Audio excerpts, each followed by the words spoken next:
My attorney laid the documents on the table. Your stepdaughter's husband filed papers on your land before your husband was even gone. I didn't raise my voice. I didn't call anyone. I reached into my purse, pulled out a small brass key, and said, I think it's time we opened that room. My name is Everly Holloway. I am 71 years old.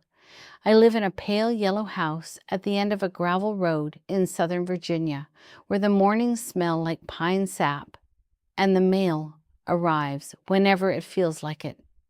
Thomas built that house himself, one summer, board by board, without much fuss about it. He died on a Sunday afternoon in October on the same couch where we had spent decades watching bad television together. I held his hand until the paramedics came. Then I sat in the kitchen for a long time, drinking cold coffee, trying to figure out what kind of life I was supposed to live now. Thomas had been married once before me. His first wife passed when their daughter Renata was still young. I came into the picture when Renata was a teenager, which, as anyone who has tried it knows, is not the easiest starting point. We managed. We were never close the way I had quietly hoped we might become, but we showed up for each other's important moments.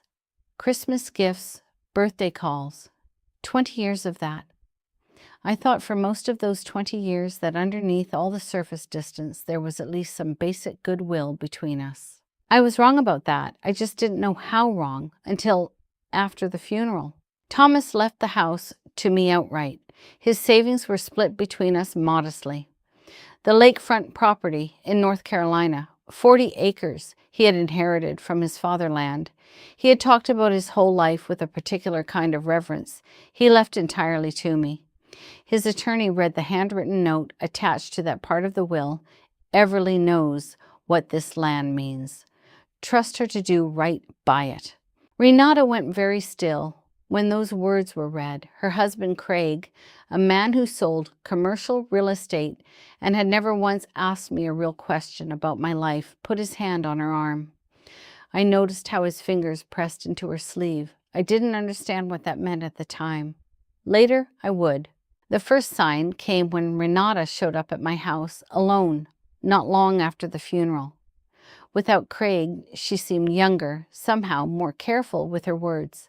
She brought food. She helped me sort through some of Thomas's things. She was warm in a way I wanted very much to believe. But at the end of the visit, sitting across from me at the kitchen table, she said gently, always gently, that she was worried about me, living out here alone, at my age. The winters on this road were hard. And the North Carolina property, she said, smoothing the tablecloth with her palm, was a lot of responsibility. Land like that needed management. Craig had contacts who handled properties like that. They could get it evaluated. Take the burden off my shoulders. I said I would think about it. She said there was no rush. I could feel something in the air after she left, the kind of pressure that does not announce itself but settles into a room and stays there. After that, the visits picked up. Craig started coming along again, and something in him had shifted. He asked about my health, suggested I might want to simplify my finances, mentioned more than once that Thomas would have wanted me to be looked after. He said this as though looking after me and managing my land were the same kind of gesture. They were not. I found the letter about 3 weeks after the funeral. I had been going through the cedar chest at the foot of our bed, where Thomas kept the things he considered worth keeping. The envelope was at the bottom, beneath the wedding photographs and the folded flag from his father's funeral.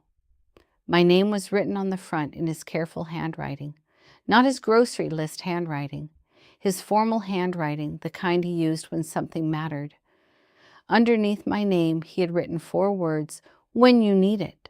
I sat on the edge of the bed for a long time before I opened it. One folded page. At the top, if you are reading this, then something did not go the way I hoped. And near the bottom, in that same steady hand, there is a room in the basement. I built it myself. Go and look at the south wall. Everything is there. I read it 3 times. Then I sat and listened to the house, the clock in the hallway, the hum of the refrigerator. Ordinary sounds coming from a morning that had just stopped being ordinary. I do not know how long I sat there. The letter was still open in my hands.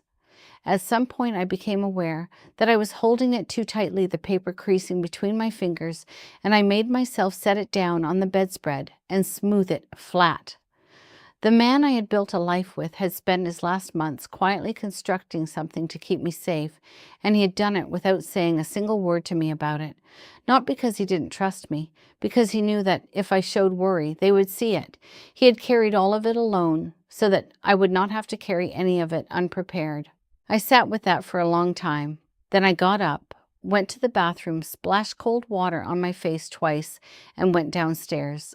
Have you ever had someone protect you from something before you even knew to be afraid? I want you to sit with that for a moment, because that is what happened to me, and it changed how I understood everything that followed. The stairs to the basement were the same wooden stairs I had walked down 1,000 times to do laundry. The bare bulb through the same yellow light. Thomas's workbench along the far wall, the washer and dryer exactly where they had always stood. Nothing looked different. And yet standing there at the bottom of those stairs, I knew something was there. The way you know a word is right on the tip of your tongue before it comes. I looked at the south wall. It was the only wall finished in drywall instead of exposed cinder block, and I had never once thought to wonder about that in all our years in that house. I ran my palms along the surface. I knocked the way you do when you are looking for something behind something. Behind a row of old paint cans lined up along the baseboard, I found it, a seam, straight and deliberate, cut into the drywall and covered with joint compound and paint. A door. I did not go in that day. I stood in front of it with my heart behaving in ways it should not at my age, and I made a decision. I needed a witness, someone with legal standing, someone whose account could not be questioned later. If what Thomas was pointing me toward was what I suspected, I was not going to give anyone a single crack to slip through. I went back upstairs and looked at his handwriting for a long time. Thomas was a careful man, methodical. He had worked decades as an engineer before he retired, and he brought that same precision to everything, including the things he chose not to say out loud. He would not have built a hidden room without a reason. He would not have written that letter without meaning every word of it exactly. I called my friend Bess that evening.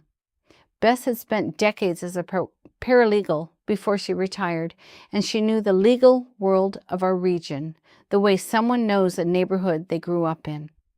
I told her what I had found. She was quiet for a moment. Then she said, "I know exactly who you need to call. Stay with me here." Because what Thomas left in that room did not just protect the land.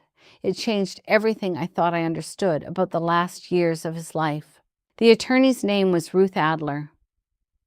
We met a few days later. I told her everything: Thomas's letter, the seam in the wall, Renata's visits, Craig's suggestions, every conversation that had circled back to that land in North Carolina. Ruth listened without interrupting. When I finished, she looked at me and said, "Before we open that room, I want to know something. How much do you actually know about what that land is worth right now?" I told her I had never thought to look. She said, "Let me make some calls first." What Ruth found was not exactly a surprise. But there is a difference between suspicion and confirmation, and sitting with confirmation is its own kind of weight. The North Carolina parcel had been quietly rezoned for commercial development sometime before Thomas died. The rezoning had not been initiated by Thomas. It had been filed by a limited liability company registered out of state using a law firm in Raleigh that had a long-standing professional relationship with Craig's real estate company. Craig had filed a rezoning application on land that did not belong to him before Thomas was even gone. Ruth told me this at our second meeting, watching my face as she spoke. She asked if I was all right. I said yes. I thought about an evening on the back porch not long before Thomas died, when he said out of nowhere, no apparent context, "Everly, if anything happens to me, do not let anyone rush you about anything. You are smarter than people give you credit for, and you have more time than they want you to think." I had asked what he meant. He changed the subject. I let it go. I looked at Ruth. I said, "I think he knew everything." She was quiet. Then let me look at his estate documents more carefully. When Ruth and I went into the hidden room together with a witness present and everything documented from the start, what we found was modest in appearance and significant in content. Metal shelving along the walls, a fireproof safe, and on the middle shelf, in Thomas's handwriting, on the outside of a manila envelope, "For Everly, when she needs it." Inside were printed records, correspondence between Craig and the Raleigh firm, and a series of notes Thomas had written in his final months, documenting visits from Renata and Craig that had felt, in his own words, more like pressure than company. One line stopped me cold. I do not know if I am imagining things, but I know Craig needs that land, and I know he is not going to wait patiently for it. And I cannot tell Everly yet, because she will worry and she will show it, and they will know that she knows. He had kept me in the dark to protect me, and then he had given me everything I needed to protect myself. Ruth also found buried in Thomas's estate documents that he had placed the North Carolina parcel into a formal trust with a specific clause prohibiting any sale, lease, or rezoning consent for an extended period after his death without the approval of an independent trustee. A retired judge, Thomas had known, through a civic organization, approached privately well before any of this came to a head. The rezoning application Craig had filed was not just legally questionable, it was entirely void. The whole scheme had been built on the assumption that Thomas had not seen it coming. Is there someone in your life right now who might be moving too quickly around something that belongs to you? Trust that feeling. Do not let anyone rush you. Ruth filed complaints with the Bar Association and the State Attorney General's office. She sent a certified letter to Craig's office, informing him that his company's connection to the LLC and the rezoning filing had been fully documented and turned over to the appropriate authorities. The response did not come from Craig. It came from Renata by phone one evening. She said Craig had made some mistakes.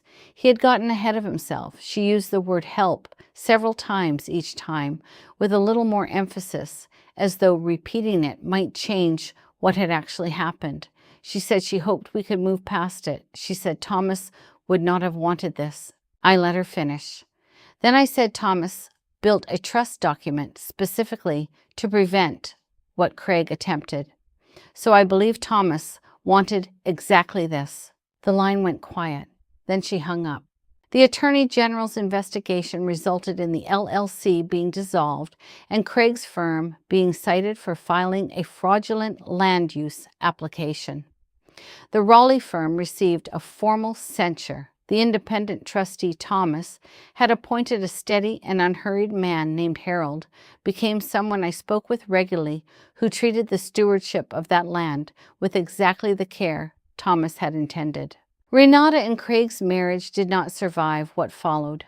I heard this from Thomas's brother, Walter. I did not reach out to Renata, not because I was still carrying anger. I had set that down by then, the way you set down something heavy when you have finally reached a place to rest. But not every broken thing is yours to fix. Some ruptures belong entirely to the people who caused them. The North Carolina parcel is 40 acres of forested hillside above a lake with a small clearing near the water where Thomas's father once kept a vegetable garden. Thomas had walked that clearing both times he took me there. Hands in his pockets, quiet in the way he got when something meant more to him than he could easily say. I placed the property into a permanent conservation easement, protected from commercial development for good. A portion of the cleared land near the water is being developed into a nature education program for local schools. The garden at the water's edge will carry Thomas's name. The yellow house is mine. The mornings still smell like pine sap. I drink my coffee on the back porch in all weather except rain, and I watch the light come through the trees the way Thomas always said it did, like it had been arranged specifically for that yard. He was right about that too. If this story stayed with you, pass it to someone who might need it. Drop a comment with your city before you go. I always want to know where these stories end up.